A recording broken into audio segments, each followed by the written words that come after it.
Hai,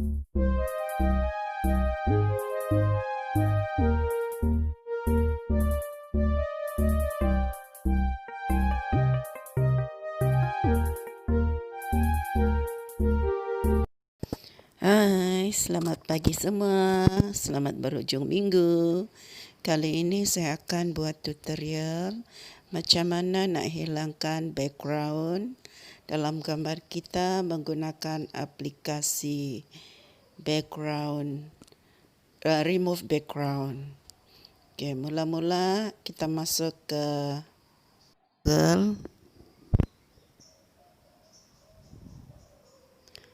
Type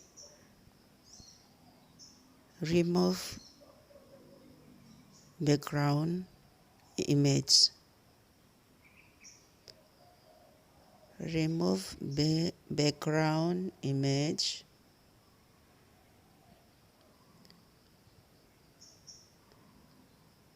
Tekan upload image.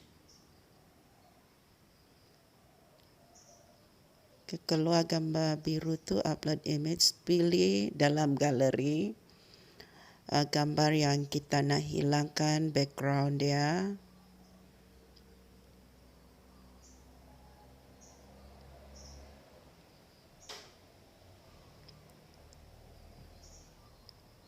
Saya dah pilih satu gambar, kemudian uploading.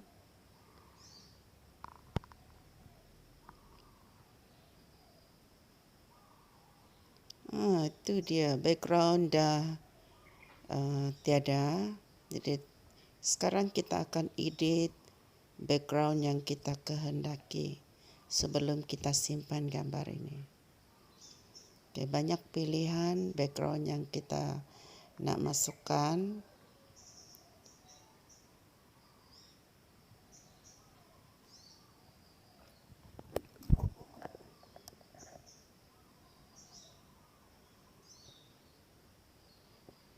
Pilih yang kita suka dan mengikut kehendak kita.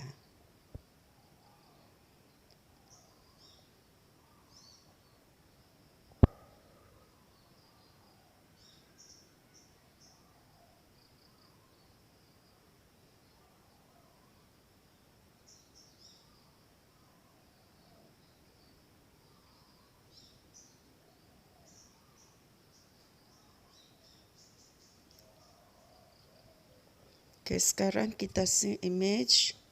Kita boleh share ke dalam program kain masa atau simpan di folder atau galeri.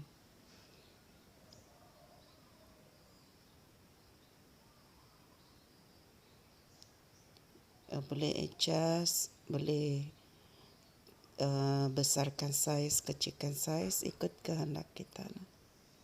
Kalau ada puas hati, boleh simpan.